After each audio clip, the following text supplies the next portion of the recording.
Dalawang magkasunod na pagsabog ang naitala sa magkahiwalay na bayan sa Lanao del Norte, isang araw bago ang ikalawang plebisito ng Bangsamoro Organic Law o BOL. Nagkaroon din ng bomb scare sa bayan ng Lala. Pero ayon sa militar, wala silang namomonitor na malaking banta sa seguridad. Live mula sa Iligan City, may report si Rafi Tima. Rafi? Jessica, wala nga daw natatanggap na specific threat yung mga otoridad dito sa Lanao del Norte patungkol pa rin nga sa gagawing plebisito bukas. Yung dalawang nangyaring pagsabog ay mga isolated incidents lang umano at posibleng pananakot lamang, pero hindi raw sila magpapakakampante dito sa Lanao del Norte. Sa gitna ng mahigpit na seguridad sa Lanao del Norte, dalawang pagsabog ang naitala sa probinsya. Unang paghahagis ng granada sa isang gasolinahan sa bayan ng Lala. At ang isa ay pagsabog ng hinihinalang IED sa likod mismo ng munisipyo ng Kauswagan. Walang naitalang sugatan sa mga pagsabog. Tingin ng mga otoridad, pananakot ang motibo ng mga salarin. Bago nito, may naitala ring bomb scare. Maingat na nilapitan ng tauhan ng Police Explosive Ordnance Division ang nakaparadang motor sa harap ng Christ the King Church sa Barangay Maranding, bayan ng Lala, Lanao del Norte. Nang daanan daw kasi, umupo ang bomb sniffing dog. Indikasyong posibleng positibo ito sa bomba. Pero matapos ang ilang minutong paghalughog, negatibo ang motor sa anumang pampasabog. Nauna nang nakatanggap ng pagbubanta ang simbahan. Ang mga ganitong banta hindi rin pinagwawalang bahala ng mga otoridad isang araw bago ang plebisito dito. Lahat ng possible peace spoilers binabantayan natin. But so far, inulit ko, wala namang major threat kaming natatanggap.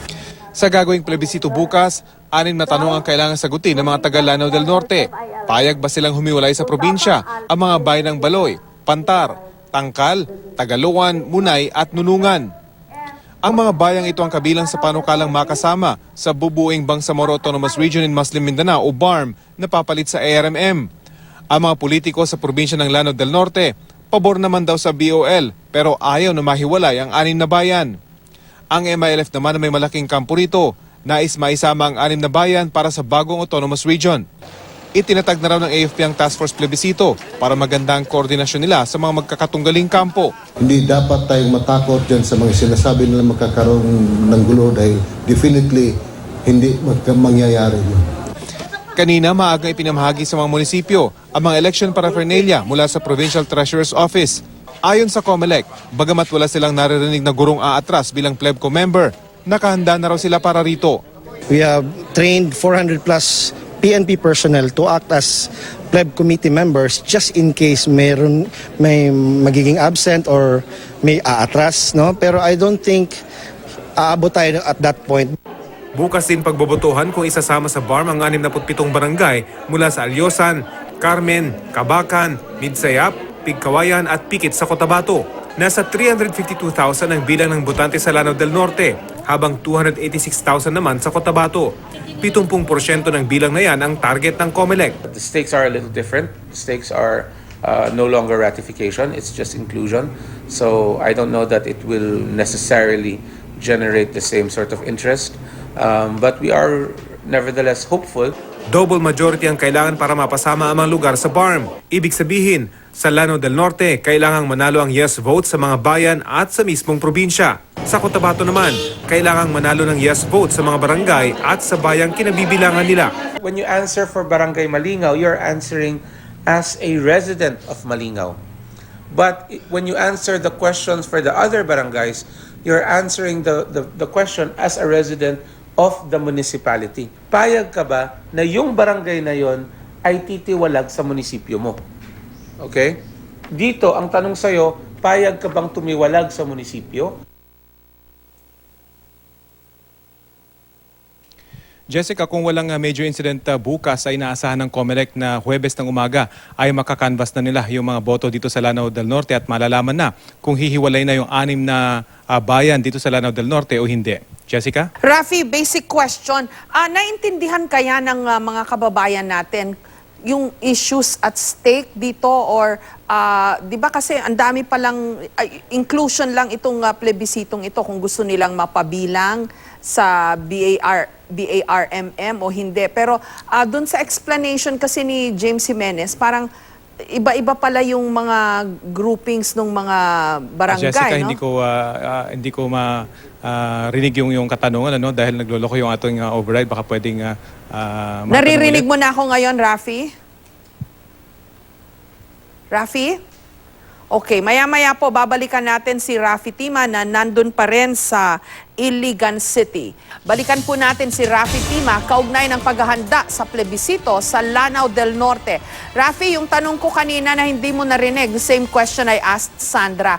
Sa grassroots level ba, naiintindihan kaya ng mga tigarian what's at stake dito sa plebisitong ito? That it's not just a matter of answering yes or no, kung mapapasali sila dun sa Bangsamoro entity, kundi mababago ng lubusan at tuluyan yung sistema ng pamamahala sa mga lugar na yan. Rafi? Yan, Jessica, talagang ipiniliwanag lalo na dito sa Lanao del Norte dahil very unique yung kanilang sitwasyon dito dahil 6 na bayan yung posibleng umalis dito sa Lanao del Norte at sasama doon sa bagong autonomous region kapag bumoto ng yes yung 6 na bayan. So una, malaking dagok daw yan para naman sa income nitong buong probinsya dahil mawawala yung 6 na bayan. Ang sinasabi nga ng mga hindi pabor dito sa pag-alis ng 6 na bayan ay baka naman na wagkawatak-watak na itong probinsya ng Lanao del Norte kapag bumoto ng oo itong 6 na bayan. We have to remember, Jessica, na dapat bumoto ng oo itong 6 na bayan at yung buong probinsya. At kung natalo yung kapag kahit manalo yung botong yes doon sa 6 na bayan, kapag hindi naman nanalo yung botong yes sa buong probinsya, hindi sila mapapasama dito sa bagong autonomous region na binubuo. Yun ang mga residente doon sa 6 na bayan ay naiintindihan naman daw nila na yung impact nito kapag wala na sila dito sa Lanao del Norte, mapapabilang na sila dito sa bagong autonomous region. Ang concern lamang nila dito ay ano yung mangyayari dahil bago lamang sila. Kung sakaling masama nga dito sa autonomous region, ano yung mangyayari sa kanila? Matutulad ba sila doon sa ibang mga bayan na napailalim noon sa ARMM? Yun yung kanilang mga katanungan na, Jessica. Okay, itong dalawang magkasunod na pagsabog dyan sa Lanao del Norte at yung bomb scare no, dun sa bayan ng Lala. Anong reading ng militar dito? Anong message na ipinapadala posible kung sino man ang nasa likod ng mga pangyayaring ito? Rafi? Halata daw na pananakot lamang ito, Jessica, dahil unay ginawa doon sa lugar na bagamat may mga nakikitang tao, malayo at hindi makaka-injure. Yung isa namang posibleng IED na pinasabog dito sa may likod ng municipal hall ng Kauswagan ay posibleng nasa basurahan inilagay kung kaya't wala ring masasaktan. Ang mensahe lamang daw talaga nito, Jessica, ay para manakot. Ang ayaw lang sabihin ng militar ay sino yung tinatakot nila, mga butante, yun bang pabor doon sa inclusion ng 6 na bayan dito sa BARM o yung mga hindi pumapabor, yun ang ayaw nilang sabihin sa atin.